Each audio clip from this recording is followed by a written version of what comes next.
despite Donald Trump saying he's completely eliminated inflation, that couldn't be further from the truth, but that's not a shocker. He lies about everything. Inflation came in hot earlier in the day. We got the August numbers. Core inflation was 3.1% year over year. And then inflation in general was up 2.9%, up significantly from the prior readings. When you start to look as well into some of the other kind of indicators, like the inflation of like coffee, up 21% since last August. Audio equipment, up 12% since last August. Living and dining room furniture, 10%. Tools, up 6%. Jewelry and watches, up 6%. Women's dresses and men's pants, up 6% and 4%. Toilet paper, up 5%. And then you go into all of your other groceries, and it's up significantly. And this shouldn't come as a shock to most Americans. I mean, you go to a supermarket, you go out and about, and things are significantly more expensive than they were last year, despite Donald Trump making posts like he did yesterday saying no inflation, exclamation point, exclamation point. Too late, must lower the rate big right now. Powell is a total disaster who doesn't have a clue. President DJT, and he's attacking the chairman of the Federal Reserve there, Jerome Powell, who Donald Trump himself appointed. And those attacks further erode confidence in our markets, where your independent central banker is under attack by your executive branch. That's what we see in what Trump would call third world countries. But who could have predicted this? Who could have said that we would be in this situation? I don't know, 16 Nobel laureates, or pretty much all the Nobel laureates in economics, and former Vice President Kamala Harris during her debate with Trump, like literally predicted exactly where we would be right now, huh? Well, when you follow the data, wow. Here, play this clip. What Goldman Sachs has said is that Donald Trump's plan would make the economy worse. Mine would strengthen the economy. What the Wharton School has said is Donald Trump's plan would actually explode the deficit. 16 Nobel laureates have described his economic plan as something that would increase inflation and by the middle of next year would invite a recession. You just have to look at where we are and where we stand on the issues. And I'd invite you to know that Donald Trump actually has no plan for you, because he is more interested in defending himself than he is in looking out for you. And now Donald Trump says, we're not going to, he goes, the real numbers, this is what he said the other day, the real numbers, they're coming 2027. So that's when he says things will start looking really good. 2027. Then you had Howard Lutnick moving the goalpost. He was on CNBC earlier in the morning, and he said, it's going to happen in 2026. 2026, we're going to see an explosion of growth. Here, play this clip. So now everybody knows their tariff, right? So now you're going to see factories getting built in America at a scale that you have never seen before. Okay, more than $10 trillion of factory build coming. All right, and so there's huge amount of construction jobs. So I would say the first quarter of next year will be the best quarter of construction jobs this country's ever seen, and that's going to roll all the way through 26. So I think you're going to see GDP growth next year over 4%. You do 4%, 10 trillion over what period of time, Secretary? Mr. Donald J. Trump, the President of the United States, during his term. They're just making stuff up. Donald Trump says he brought in $17 trillion. If you brought in $17 trillion, why'd you need to increase the debt ceiling by $5 trillion? Why are we right now confronting another government shutdown? If you brought in $17 trillion, everything should be great. Let's bring in the ranking member of the Budget Committee, Democratic Congress member Brendan Boyle. Congressmember Boyle, obviously bad economic data seems to be coming out every single day now. What seems to be even worse, though, is that the regime isn't acknowledging what's happening, and they're just lying about the numbers and saying we're in a golden age and this is great, when that's not a way to address the problem by pretending it doesn't exist. What do you make of it? Yeah, well, first, let me commend you. That was a great imitation of Howard Nudnik. Boy, the moment that guy opens his mouth, you know not to trust anything he says. So in many ways, he's the perfect spokesperson for Donald Trump. Former Vice President Kamala Harris, in that clip you showed of the debate last year, so she was exactly right. She said recession by the middle of next year, which is now. Sure enough, what we're seeing, it's incredible how many job losses we're seeing, far more than we thought. And at the same time, costs are going up, not down. That is stagflation. That's what happened in the late 1970s when inflation was going up at the same time joblessness was also going up. And once that starts, it's actually very difficult to reverse the trend. So all of the data is pointing in the same direction.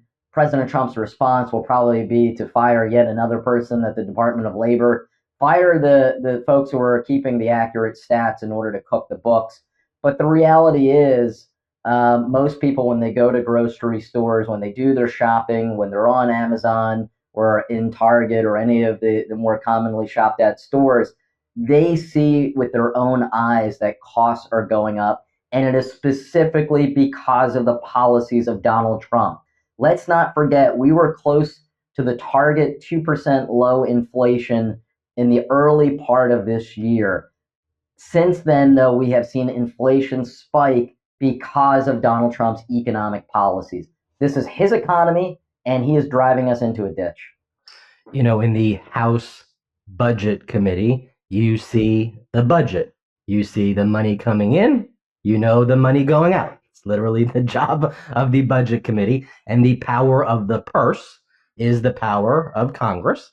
It's Article 1, despite the fact that your Republican colleagues seem to not want to be a co-equal branch of government. So when Donald Trump is out there, though, and saying that he's brought in currently $17 trillion, that's what he says right now, and that he's ready to invest the $17 trillion right now and pour it into the economy. Yet, your colleagues have to increase the debt ceiling by $5 trillion. Why would you need to increase the debt ceiling by $5 trillion if someone's brought in more than 3.2x that amount? You do serious work, very serious work, and your colleagues on the Republican side are supposed to be doing serious work.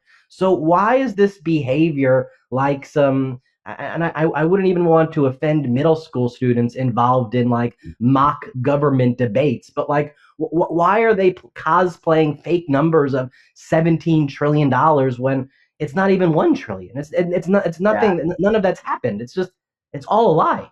Look, Donald Trump lies as easily as you and I breathe. It's such a spectacular lie, though, 17 trillion, just to give people an idea, because I know sometimes, these numbers float around and they're so mind-bogglingly large, it's sometimes hard for people who don't do this day in and day out to keep track. So $17 trillion is approximately the size of the entire U.S. GDP.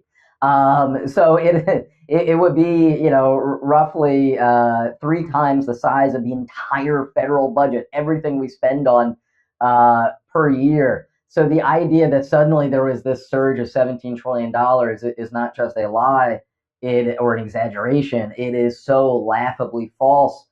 But the reality is Donald Trump knows he won't be called on it by Republican members of Congress because they're so afraid of him, because they are petrified of one tweet from Donald Trump causing them to lose a primary. That's why he's able to get away with it. That's why under Republican control, the House of Representatives has ceased to be a co-equal branch of government. It is absolutely remarkable, with maybe only 1 or 2 exceptions, the way every single House Republican and most Senate Republicans fall in line like robots. They care more about pleasing the toddler in the Oval Office than they care about actually bringing costs down for the American people. We're once again on the precipice of a government shutdown. Republicans have not put forward cogent numbers.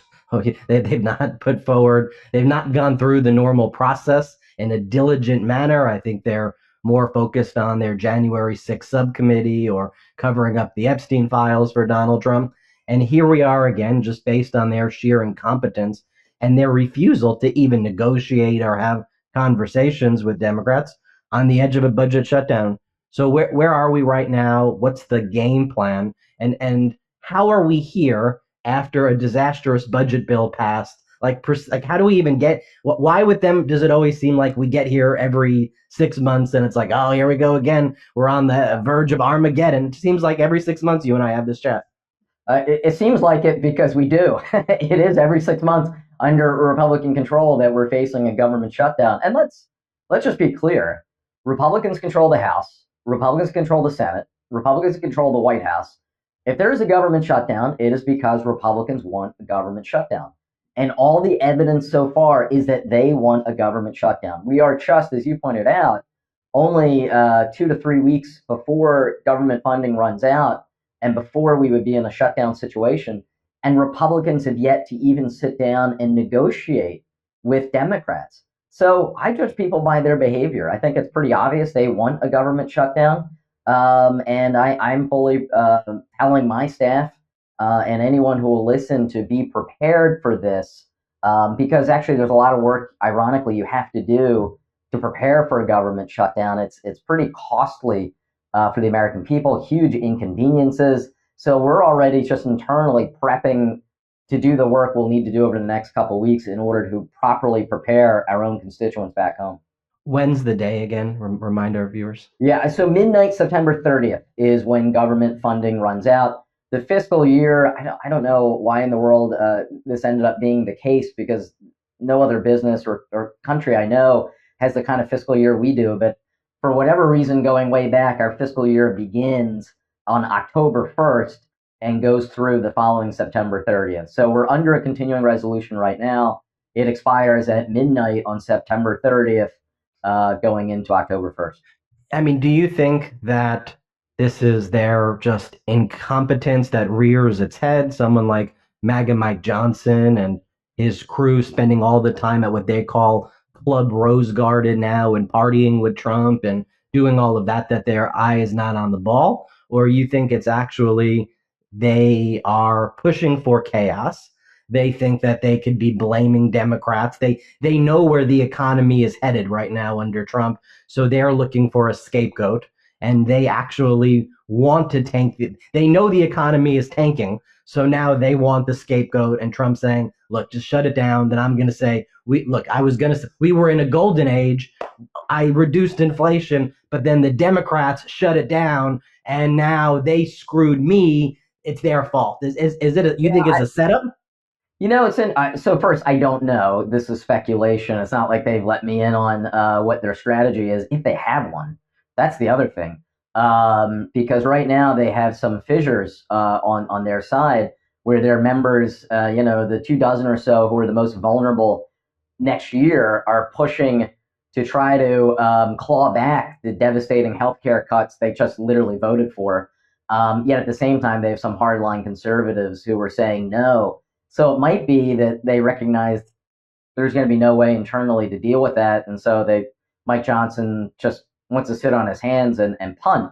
That could be the situation, or it could just be as simple as you described, that Donald Trump knows that this economy is heavily moving in the wrong direction. He also knows, by his own admission, and has undertaken a rebrand of what he used to call the Big Beautiful Bill. It is so deeply unpopular with the American people by about a 2-to-1 margin that he's actually doing a rebrand that's going about as well as Cracker Barrel's rebrand went, and trying to come up with a different name. And here I am, an elected official, do this for a living.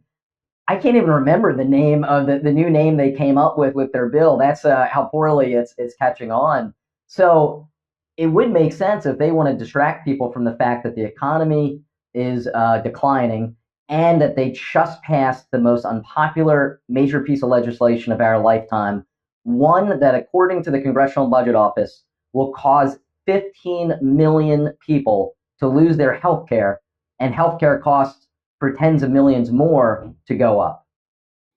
Before we go, you have access to more information than any of us have here. Is there any other things that you're seeing that you think deserves more attention than it's getting right now, that you want to bring to the attention of our viewers, whether it's regarding the budget or otherwise? I have to say, I mean, the inflation spike is deeply worrying, especially because this may not be the peak of it. It actually could just be the very beginning of inflation going up dramatically, when again we were so close toward the end of last year and beginning of this year to finally taming it. obviously the initial cause of this was the post-pandemic era when, inflation spiked all around the world. We had finally gotten that back almost all the way to normal, only for Donald Trump to take over and absolutely ruin the situation. The other thing I would point out to people, which I think is getting lost a little bit when we talk about the 15 million people who are going to lose their health care, the Obama subsidies, they go away effective October 1st. So while everyone's focusing on the Medicaid cuts, which it's important to focus on them, they take effect next December. So we have a year and a couple months. Meanwhile, right now, in a few weeks, staring us in the face is the biggest cut to Obamacare in American history. And that will be followed 3 months later, come January 1, by devastating cuts to Medicare. So there was a lot of conversation about Medicaid, again, appropriately so. But actually, we have these huge cuts to Obamacare and huge cuts to Medicare coming first. One of them in a few weeks, the other in a few months. So I'm trying to remind people, even in the middle of all of this talk about whether or not the government will stay open, we are facing a major healthcare crisis in the United States. We need to address that. Republicans who caused it are absolutely adamantly opposed to it. Congressman Brendan Boyle, thanks for joining us as always. All right, thank you. And everybody, hit subscribe. Let's get to 6 million subscribers. Want to stay plugged in? Become a subscriber to our Substack at MidasPlus.com. You'll get daily recaps from Ron Filipkowski, ad-free episodes of our podcast, and more exclusive content only available at MidasPlus.com.